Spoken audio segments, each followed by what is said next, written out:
Hello my dear student, Omkar Singh teaching study में सभी student का स्वागत है। तो आज हम एक अच्छा सा लेक्चर लेके आए हैं जो आपको बहुत अच्छी जानकारी आज हम आपको बताएंगे। ठीक है, तो आज हम आपको इस प्रकार की जानकारी देंगे ताकि आपको बहुत आने वाले भविष्य में बहुत अच्छी काम की जरूरत बताएंगे। ठीक है, तो सबसे पहले हम आज पढ़ाई से संबंधित जानकारी आपको बताते हैं कि यदि हमारी जो परीक्षा आ रही है वो नजदीक आ रही है तो हम उनको कैसे अच्छे तरीके से तैयार करें, इसके बारे में हम आपको जानकारी दे रहे हैं। ठीक है, तो हम आपको बताते हैं कि यदि कम दिन बचे हमारी परीक्षाएं, क्योंकि हमारी 10वीं की बोर्ड परीक्षा, 12वीं की बोर्ड परीक्षा और 9वीं 10वीं 9वीं की और 11वीं की इनकी परीक्षा थोड़ी पहले हो जाती थी।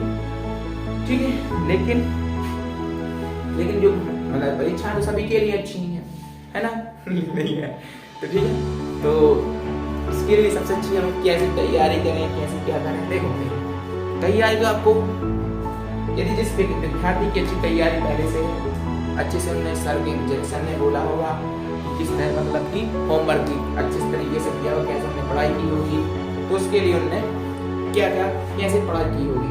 तो ये सब कहते हैं सभी स्टूडेंट्स से। देखो जैसे कि हम देखते हैं कि यदि जैसे आपके एग्जाम वगैरह हो जाते हैं तो सबसे पहले आपको गर्मियों में फालतू नहीं घूमना भाई। ठीक है, जितने भी स्टूडेंट वगैरह हैं तो आपको गर्मी में जो आपको छुट्टी मिलती है उनको आपको फालतू समय नहीं गवाना है।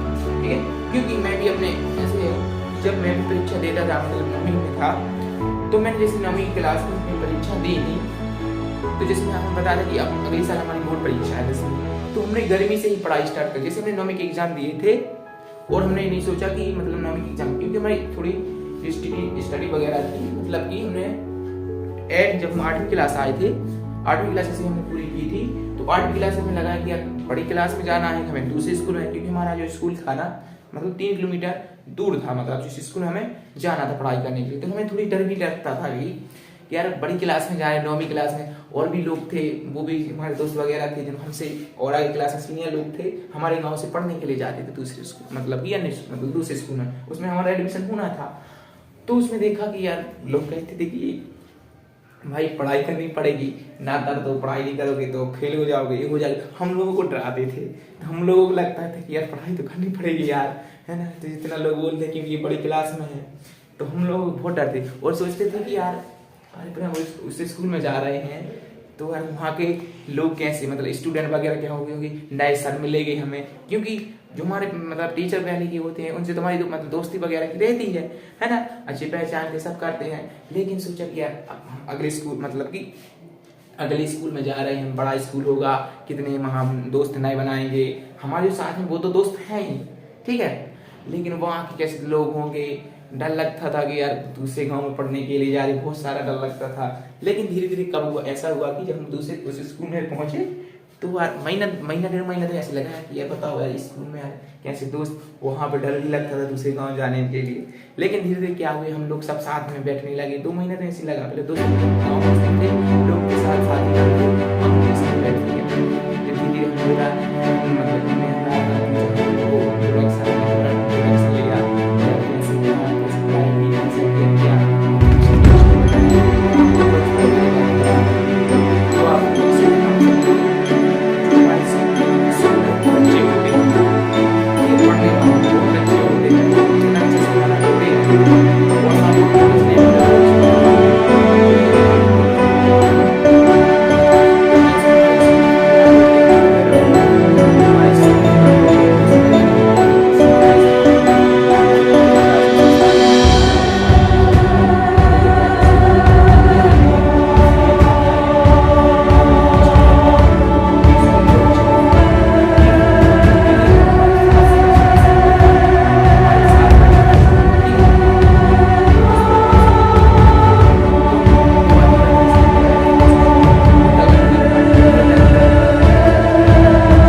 है, या कोई की 12वीं आ रही है, 11वीं, कोई भी आगे क्लास आ रही है, तो उसको हमें गर्मियों में लेकर सब्जेक्ट चल रहा है। अब तो सोचो है कितनी सारी सुविधाएं हो गई हैं। पहले तो अब तो मोबाइल डिजिटल वगैरह ऐसे सिस्टम वगैरह आ गए हैं कि अब घर पे बैठे भी पढ़ाई कर सकते हैं ना। ठीक है, जब हम लोग थे तो हम लोगों को ऐसा नहीं मिलता। हम लोगों तो आप लोग जैसे कोई लोग शहर में वगैरह में होंगे तो उनको कोचिंग का सहारा मिल जाता था, लेकिन हम लोग भी थे तो हम लोगों को तो सोचो कि मोबाइल तो अभी आए हैं, हम लोगों को तो कोचिंग भी नहीं मिलती थी यार। स्कूल में हम लोग पढ़ते थे, लेकिन उस वक्त से बहुत अच्छे तरीके से चीज किया करते थे, वो बता देते थे। ठीक है, मोबाइल से इसलिए। और जब हम 11वीं में आए थे तो हमारी मतलब कि 11वीं में कोविड लग गया था। ठीक है, लेकिन हमने मोबाइल से भी पढ़ाई की थी, कोचिंग का सहारा नहीं मिला क्योंकि कोविड वगैरह लग गया। हम गाँव से थे जिसके कारण ही हमें कोचिंग नहीं मिल पाई थी। ठीक है, लेकिन मोबाइल के सहारे पढ़ना पड़ा था। ठीक, तो हम आपको बताते हैं कि किस तरह से पढ़ाई किस तरीके से आगे ले जाए। तो सबसे पहले आपको हर 45 मिनट आपको बताना है कि 45 मिनट देना है हमें अच्छे से और अच्छी गंभीरता से हमें पढ़ना है क्वेश्चन को कि हमसे क्वेश्चन क्या पूछ रहा है, तो उसके बारे में आपको सटीक जानकारी लिखना है, क्या पूछ रहा है। ठीक है, इस प्रकार से कोई जानकारी बता रहे थे। कम से कम आप 45 मिनट जरूर पढ़ें सब्जेक्ट को, क्योंकि अब परीक्षा नजदीक आ रही है तो आपको अब क्या करना पड़ेगा, हार्ड वर्क करना पड़ेगा। ऐसा नहीं है कि कम थोड़ा फिर कम पढ़ाई करने में अब वो समय निकल गया आपका। ठीक है, यदि आप धीरे धीरे 45 मिनट हर सब्जेक्ट को टाइम देते, उसमें भी टाइम देते, तो आपका धीरे धीरे हो जाता। इतना बड़ा नहीं है सिलेबस। ठीक है, मैं आप सोचते कितना बड़ा सिलेबस तो आराम से कर लेते। देखो, इसलिए जो होती ना 7-8 महीना हम लोगों को पढ़ने के लिए मिलता है ना, यदि हर सब्जेक्ट में 45 मिनट टाइम देते, आराम से हमारा सिलेबस 4 से 5 महीने में खत्म हो जाता। लेकिन कोई स्टूडेंट वगैरह होते हैं नहीं करते, फालतू वगैरह घूमते हैं, होमवर्क दिया नहीं। इसलिए हम कहते हैं कि टाइम को अच्छी तरह से मैनेज करें। ठीक है, क्योंकि जो टाइम आपका निकल जाएगा वो दोबारा वापस नहीं आता है।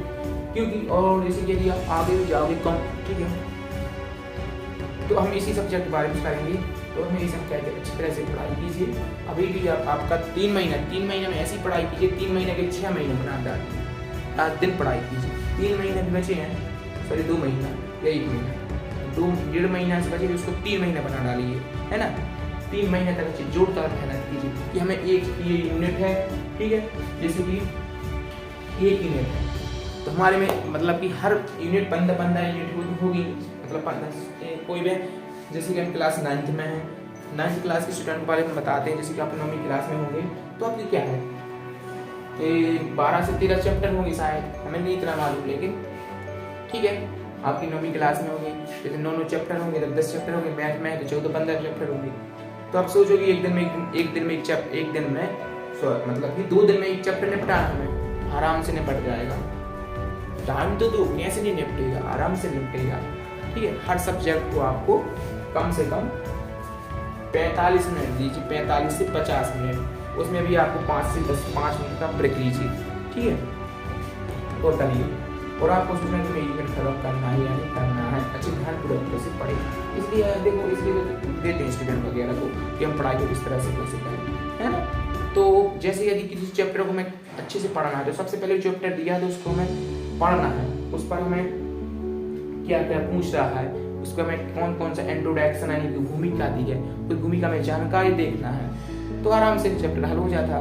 जब हम लोग पढ़ते थे, मतलब अपनी ज़्यादा वो नहीं बताया, लेकिन तो जब हम पढ़ते थे तो जैसे कि हमारी हिंदी है तो हिंदी का हम क्या करते वो अध्याय को पढ़ते थे पहले। तो जब हम अच्छे ध्यानपूर्वक पढ़ते थे तो अच्छी सी कहानी की तरह पढ़ते थे, मतलब हिंदी को कोई भी वगैरह, तो हम अच्छे ध्यानपूर्वक पढ़े। फिर हम जब जाते थे कि इसमें कहानी में क्या क्या बताया, क्या मतलब कहानी रहती है उसमें, तो देखा उसमें क्या क्या है, कैसा क्या है, उसमें हम अच्छे ध्यान से पढ़ते। जब देखते थे क्वेश्चन तो वहाँ जो ऑब्जेक्ट वगैरह थे वो वैसे ही हल हो जाते थे। ठीक है, और जो क्वेश्चन पूछा किया करते एक वाक्य की, एक शब्द की, सत्य सत्य, ठीक है, और लघुत्री, अति लघुत्री, लघुत्री, दीर्घोत्री, है ना, इस प्रकार से तो आराम से ऐसे शुरू हो जाते थे। और जब हम लोग होते उसके बाद सर भी पढ़ाते थे और अच्छे से समझ, जो हमें नहीं समझ में आता तब सर से पूछ लेते थे।